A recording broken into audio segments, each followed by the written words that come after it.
MLC के निर्दलीय प्रत्याशी सुमन कुमार महासेठ ने कहा कि त्रिस्तरीय पंचायत चुनाव में जीते हुए जनप्रतिनिधियों को हक की लड़ाई के लिए हमने विधान परिषद में आवाज उठाकर उनकी वाजिब हक दिलाने एवं पंचायत जनप्रतिनिधियों का मानदेय 2 गुना ही नहीं 10 गुना बढ़ाने के लिए हर संभव प्रयास करेंगे। शुक्रवार को खजौली के मनियरवा गाँव में एमएलसी प्रत्याशी पूर्व विधान पार्षद सुमन महासेठ ने प्रेस वार्ता की। उन्होंने जनप्रतिनिधियों से प्रथम वरीयता देकर उनके पक्ष में वोट देने की अपील की। कहा कि मधुबनी के हरेक प्रखंडों में जनसंपर्क किया, जनप्रतिनिधियों को काफी उत्साह देखा गया है। उन्होंने कहा कि जनप्रतिनिधि के भत्ता बढ़ाने के सदन में आवाज उठाया गया था, जिसमें 2021-22 के सत्र में लागू करने की आश्वासन दिया गया है, जिसमें हम 10 गुना करवा कर रहेंगे।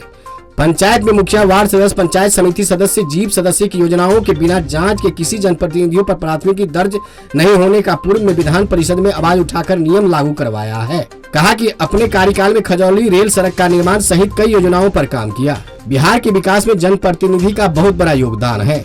जनप्रतिनिधि केवल जनप्रतिनिधि ही नहीं, वो जनसेवक है, उन्हें भी पेंशन मिलनी चाहिए। मौके पर सराबे पंचायत के अजय कुमार सिंह, कन्हौली मुखिया अर्जुन सिंह, वेता ककघट्टी पंचायत के मुखिया श्री मोहन झा, बबलू महतो, छठू पासवान, अमरेंद्र कुमार सहित अन्य लोग मौजूद थे। आज तक पूरे जिला के प्रत्येक प्रखंड में लगातार जनप्रतिनिधियों से मिलने का काम हो रहा है और जिस प्रकार से पूरे मधुबनी के जिला के प्रतिनिधियों ने हमारे इस अभियान को सफलतापूर्वक संपन्न कराया है, मैं सभी जनप्रतिनिधियों को धन्यवाद भी देता हूं, क्योंकि जनप्रतिनिधियों का जिस प्रकार का उत्साह और उमंग लगातार देखने को मिला है, क्योंकि जो पिछले 2 कार्यकाल था 3 से लेकर 9 तक का और 9 से 15 तक का, वो कार्यकाल में अपने त्रिस्तरीय पंचायत प्रतिनिधि के लोग ठगे महसूस कर रहे थे और जो 15 से 21 का कार्यकाल रहा, जिस प्रकार से सदन के अंदर में संघर्ष करके प्रतिनिधियों का मान सम्मान दिलाने के लिए, प्रतिनिधियों को विकास योजना से जोड़ने के लिए लगातार हम कोशिश किए, इसका परिणाम सुखद रहा और 250 रुपया जो पहले मानधन मिलता था भत्ता के रूप में सबसे निचले वार्ड सदस्य के लिए, उस भत्ता को सभी जनप्रतिनिधियों के लिए दुगुना कराने का काम किए और उसके बाद 15 से 21 तक इस काम को संघर्ष के रूप में लिए और सरकार की तरफ से बार-बार आश्वासन मिलने के बाद भी 2021 के बजट सत्र में सरकार ने आश्वासन दिया कि हम जो है 2022 से नए सत्र में सभी लोगों को मानधन दुगुना करेंगे। लेकिन हम लोग वहीं रुकने वाले नहीं हैं। अभी हम लोग की लड़ाई थी कि सभी जनप्रतिनिधियों का मानधन जो मिल रहा है भत्ता के रूप में, वो कम से कम 10 गुना होना चाहिए और 10 गुना का कोई बहुत बड़ा अमाउंट नहीं है।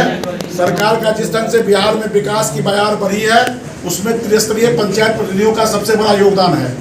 जो कार्य सरकार 20 साल में नहीं कर सकती थी, उस कार्य को सरकार जनप्रतिनिधियों ने 5 साल में कर दिखाया। इसीलिए जनप्रतिनिधियों का जो आवागमन, जनता का जो आवागमन जनप्रतिनिधियों के यहाँ बढ़ा है, विकास कार्य से सीधे जुड़ने के कारण उनका मान सम्मान में भी भत्ता खर्च बढ़ा है। इसलिए भत्ता के रूप में कम से कम सबसे निचले जो जनप्रतिनिधि जिसको वार्ड सदस्य कहते हैं कि 5000 भत्ता के रूप में मिलना चाहिए और जब भत्ता 5000 पाएगा तो फिर हम लोग उसकी लड़ाई वेतन के लिए भी करेंगे, क्योंकि एक लोक सेवक जो पदाधिकारी कोई रहते हैं तो उनका जो दरमाहा है, तो आज के सभी गार्जियन चाहते हैं कि मेरे बच्चा जो है लोक सेवक बने। तो ये पंचायती राज का जो प्रतिनिधि है, ये केवल प्रतिनिधि नहीं होकर के ये लोक सेवक हैं। साथ ही साथ जो लोक सेवक के ऊपर जो नियम लागू होता था, वही नियम लागू करने के लिए हम लोग सरकार पर दबाव बनाए, ताकि पहले कोई भी विरोधी करने के लिए हम लोग सरकार पर दबाव बनाए, ताकि पहले कोई भी विरोधी अगर हमारे मुखिया पर या हमारे पंचायत समिति पर एक कंप्लेंट ठोक देते थे तो तुरंत FIR दर्ज होता था, जबकि किसी लोक सेवक पर जब कंप्लेंट ठोका जाता है तो पहले जांच होती है, जांच होने के बाद शो कॉज किया जाता है और शो कॉज से अगर संतुष्ट हो जाती है तो केस नहीं होता है, नहीं तो फिर FIR का आदेश बड़े पदाधिकारी देते हैं। यही जबकि अब हम संविधान में हमारे जनप्रतिनिधियों को लोक सेवक माना जाता था और उसके बाद भी बिना कोई जांच का केस होती थी, उसके लिए भी हम लोगों ने संघर्ष किया और सरकार ने फिर आदेश निकाला कि कोई भी लोक सेवक पर सीधा FIR नहीं होगा, बिना जांच प्रक्रिया पूरा किए हुए, बिना शो कॉज नोटिस दिए हुए किसी भी प्रकार का FIR नहीं होगा, जो पूछिए कि जनप्रतिनिधियों के लिए बहुत बड़ा लड़ाई लड़े और जीते भी। इसीलिए 4 तारीख को जो चुनाव है, सभी जनप्रतिनिधियों से आग्रह करेंगे, निवेदन करेंगे कि पंचायती राज के आवाज़ को सदन में बुलंद करने के लिए अगर आप चुनाव में भाग ले रहे हैं तो निश्चित रूप से जो जांचा और परखा हुआ है ऐसे प्रतिनिधि का चयन कीजिए। ऐसे प्रतिनिधि का चयन नहीं कीजिए कि जो प्रतिनिधि के मुंह से एक आवाज़ आज तक लोग नहीं सुन पाए हैं।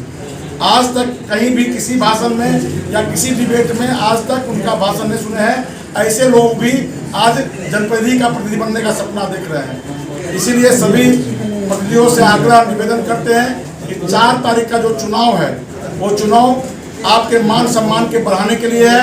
आपके आवाज़ को सदन में बुलंद करने के लिए है। इसीलिए आप लोग सब लोग 4 तारीख को मेरा जो क्रमांक 6 नंबर पर है उस 6 नंबर पर 1 लिख करके अगर देते हैं तो निश्चित रूप से आपका एक वोट जो है हमको पुनः आपके आवाज़ बढ़ करके सदन तक पहुंचाएगा। इसलिए यही शुभकामना देने के लिए आज आए हैं। धन्यवाद। आप हमारे मधुबनी न्यूज़ को फेसबुक पे देख रहे हैं तो पेज को लाइक करें, यूट्यूब से देख रहे हैं तो हमारे चैनल को सब्सक्राइब करें और बेल आइकन को दबाना ना भूलें।